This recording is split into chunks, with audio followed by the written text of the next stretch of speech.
ፕሬዝዳንት ታዬ አጽቀሥላሴ በሰባተኛው ጠቅላላ ምርጫ የታየው ተሳትፎ ለሰለጠነ የሐሳብ ፖለቲካ ግንኙነትና ሂደት ያለንን ዝግጁነት የሚያሳይ ነው ብለዋል። ፕሬዝዳንቱ ይህን ያሉት የኢትዮጵያ ሲቪል ማህበረሰብ ድርጅቶች ምክር ቤት በሰባተኛው ጠቅላላ ምርጫ ለተሳተፉና አስተዋጽኦ ላበረከቱ ባለድርሻ አካላት እውቅናና የምስጋና መርሃ ግብር ላይ ነው።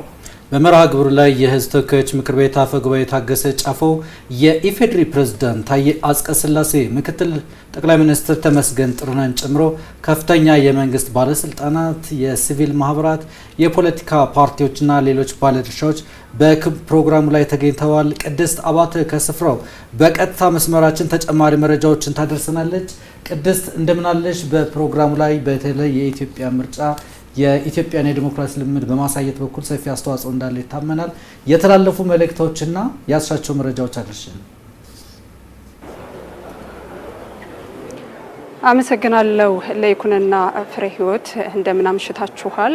ኢትዮጵያ ሰባተኛውን ጠቅላላ ምርጫ በስኬት ማጠናቀቅ ችላለች። በዚህ በሰባተኛው ጠቅላላ ምርጫ ዜጎች ዴሞክራሲያዊ ስርዓት ግንባታ ላይ አሻራቸውን ማሳረፍ እየቻሉ ነው። ለሰባተኛው ጠቅላላ ምርጫ በስኬት መጠናቀቅ ደግሞ ማህበረሰቡን ጨምሮ የተለያዩ ተቋማትና ባለድርሻ አካላት የበኩላቸውን ድርሻ ተወጥተዋል። የኢትዮጵያ ሲቪል ማህበረሰብ ድርጅቶች ምክር ቤትም በተለይ ደግሞ ለሰባተኛው ጠቅላላ ምርጫ በስኬት መጠናቀቅ አስተዋጽኦ ላበረከቱ ተቋማትና ባለድርሻ አካላት የእውቅናና የምስጋና መርሃ ግብር አካሂዷል። በዛሬው ዕለት በዚህ መርሃ ግብር ላይ የህዝብ ተወካዮች ምክር ቤት አፈጉባኤ ታገሰ ጫፎ፣ የፌዴሬሽን ምክር ቤት አፈጉባኤ አገኘሁ ተሻገር፣ የኢፌዴሪ ፕሬዝዳንት ታዬ አጽቀሥላሴ፣ ምክትል ጠቅላይ ሚኒስትር ጨምሮ እንዲሁም ደግሞ ሌሎች ከፍተኛ የመንግስት ባለስልጣናትና የሲቪል ማህበረሰብ የፖለቲካ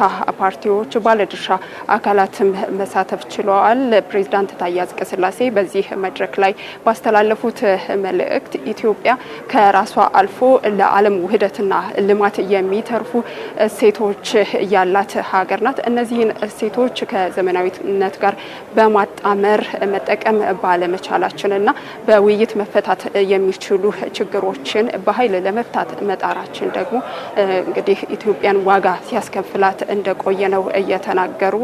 በተለይ ደግሞ ያላትን ሀብትም አውጥታ መጠቀም እንዳትችል እንዳደረጋትም ተናግረዋል።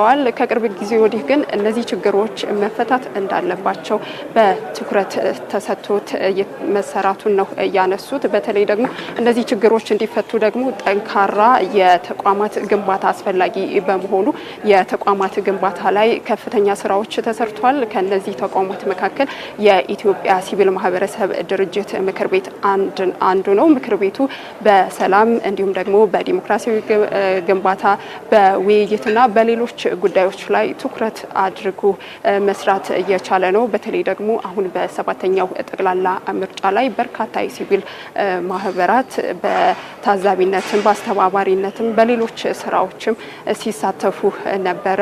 እንግዲህ በተለይ ምክር ቤቱ ደግሞ ለዜጎችና ለመንግስት ድልድይ በመሆን ዜጎችና መንግስት ተቀራርበው እንዲሰሩ ሰላም እና ዲሞክራሲ እንዲጎለበት በማድረግ ረገድ ከፍተኛ አስተዋጽኦ እያበረከተ እንደሆነ የምክር ቤቱ ፕሬዝዳንት አህመድ ሁሴን ተናግረዋል። የተቋማት ጠንካራ ግንባታ ብቻ እንግዲህ ዲሞክራሲ ግንባታ መሰረት እንደማይሆን ነው ፕሬዝዳንት ታዬ አጽቀሥላሴ የተናገሩት።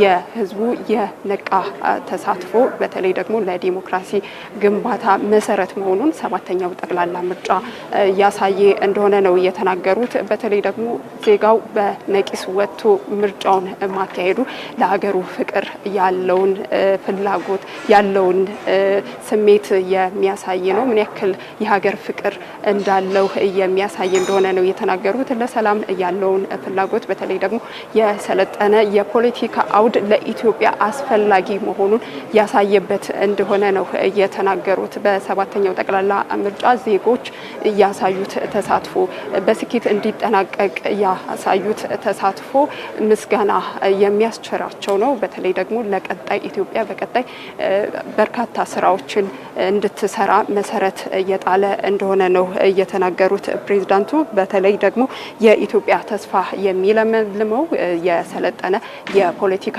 አውድ መፈጠር እንደሚችል ዜጎች ያሳዩበት ነው። ተቋማትም ደግሞ በዚህ በሰባተኛው ጠቅላላ ምርጫ ያደረጉት ተሳትፎ ከፍተኛ በመሆኑ ይህ የእውቅና መርሃ ግብር ለዜጎችም ለተቋማትም አስፈላጊ እንደሆነ ነው የተናገሩት። በቀጣይ እንግዲህ በድህረ ምርጫ ወቅት ደግሞ ከዜጎችም ከፖለቲካ ፓርቲዎችም ከድርጅቶችም በርካታ ስራዎች ይጠበቃሉ። በመሸነፍ ማሸነፍ ያለ ነው። ይህንን በጸጋ መቀበል ከአሸናፊው ጋር ደግሞ አብሮ ተባብሮ መስራት ለጠንካራ ተቋማት እንዲፈጠሩ ማድረግ እንደሚገባ ነው የተናገሩት ፕሬዝዳንቱ በመልእክታቸው። ለይኩንና ፍሬህይወት ለሰዓቱ ያለኝ መረጃ ይህንን ይመስላል።